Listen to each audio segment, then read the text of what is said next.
জুলাই ছাত্র আন্দোলনের অন্যতম সমন্বয়ক সার্জিসের ভূমিকা নিয়ে চলছে সমালোচনার ঝড়। এবার প্রশ্ন তুললেন খোদ সমন্বয়কই। ছাত্র জনতার আন্দোলনে শহীদ পরিবারের সদস্যদের সহায়তা এবং আহতদের চিকিৎসা ও পুনর্বাসনের গঠিত জুলাই শহীদ স্মৃতি ফাউন্ডেশনের কার্যক্রম এবং ফাউন্ডেশনের সম্পাদক সার্জিস আলমের ভূমিকা নিয়ে ফেসবুকে তুমুল সমালোচনা শুরু হয়েছে। অনেকেরই আবার ফাউন্ডেশনের দায়িত্ব থেকে সার্জিসকে অব্যাহতি দেওয়ার জোর দাবি জানিয়েছেন। কিন্তু মূলত কোন অভিযোগে সার্জিসের ভূমিকা নিয়ে প্রশ্ন উঠেছে এবং এই সমালোচনার পর কোন বক্তব্য রাখলেন ছাত্র আন্দোলনের অন্যতম এই সমন্বয়ক, তা নিয়ে বিস্তারিত থাকছে আজকের প্রতিবেদনের বাকি অংশে। কেটিভি নিউজ 24 চ্যানেল থেকে আপনাদের সাথে আছি আমি মাহমুদুর রহমান সিয়াম। মূলত শহীদদের তালিকায় নাম উঠাতে হয়রানির শিকার শহীদ পরিবারের সদস্যদের ক্ষতিপূরণ না পাওয়া এবং আহতদের যথার্থ চিকিৎসা সহায়তা না পাওয়ায় খোদ এক সমন্বয়কই সার্জিসের ভূমিকা নিয়ে প্রশ্ন তুলেছেন। শুধু তাই নয়, জুলাই ফাউন্ডেশনকে নতুন করে ঢেলে সাজানোর দাবি জানিয়েছেন ওই সমন্বয়ক। বুধবার জুলাই স্মৃতি ফাউন্ডেশনের কার্যক্রম ও সার্জিসের ভূমিকা নিয়ে প্রথম প্রশ্ন তুলে বৈষম্য বিরোধী ছাত্র আন্দোলনের সমন্বয়ক রিফাত রশিদ।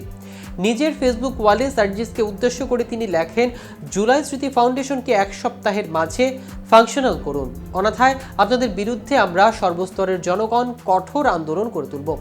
আরেক পোস্টে রিফাত লেখেন, জুলাই স্মৃতি ফাউন্ডেশনের জন্য ফুল টাইম কাজ করবে এমন বড় একটা এক্সপার্ট টিম অবিলম্বে নিয়োগ দিতে হবে। প্রতি শুক্রবার একটা জেলা সফরে ফালতু ট্রেন্ড বাদ দিতে হবে। রিফাতের স্ট্যাটাসের জবাবে সার্জিস লিখেছেন, আন্দোলন করা লাগবে না, কাল থেকে তুই দায়িত্ব নে। জবাবে রিফাত বলেন, আমি কেন দায়িত্ব নিব? আপনি এক্সপার্ট লোকজন আনতেছেন না কেন?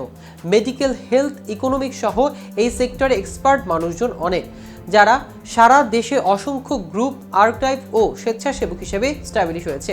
এদের ইনক্লুড করেন, টিমটা বড় করেন, ভেরিফিকেশন শেল্টার আরও বড় হবে। সার্জিসের সমালোচনা করে চীনের গুইলিন ইউনিভার্সিটি অফ ইলেকট্রনিক্স টেকনোলজির বাংলাদেশি শিক্ষার্থী জিহাদি ইহসান বলেন, যে দায়িত্ব নেওয়ার যোগ্যতা নেই সে দায়িত্ব কেন নিয়েছেন?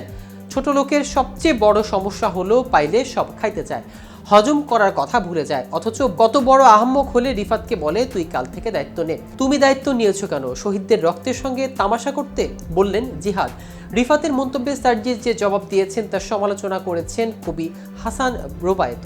তিনি বলেন, অ্যাকাউন্টেবিলিটি নাই অথচ অভিমান আছে। বাহ, শুধু এই দায়িত্বহীন রিপ্লাই দিয়ে দায়িত্ব অবহেলার জন্য ইমিডিয়েট তার রিজন দেওয়া উচিত। প্রসঙ্গত গত 4 জানুয়ারি শহীদ মিনারে জুলাই শহীদ পরিবার ও আহতদের নিয়ে জাতীয় বিপ্লবী পরিষদ নাগরিক সমাবেশের আয়োজন করেন। সেখানে হামলার ঘটনায় গণ অধিকার পরিষদের নেতা ফারুক হাসান সহ জাতীয় বিপ্লবী পরিষদের বেশ কয়েকজন আহত হন। এ হামলায় জাতীয় নাগরিক কমিটির মুখ্য সংগঠক সার্জিস আলম জড়িত ছিলেন বলে অভিযোগ করেন জাতীয় বিপ্লবী পরিষদের আহ্বায়ক খোমেনি এহসান। শুধু তাই নয়, এই সমাবেশে শহীদ পরিবারের সদস্যদের না যাওয়ার জন্য ফোন করেন সার্জিস। ওই ফোনের একটি রেকর্ড অন্তর্বর্তীকালীন সরকারকেও দেওয়া হয়। দর্শক, আজ এ পর্যন্তই। সারা দেশের নিত্য নতুন সকল আপডেট পেতে কেটিভি নিউজ 24 এর সাথে থাকুন। ধন্যবাদ সবাইকে।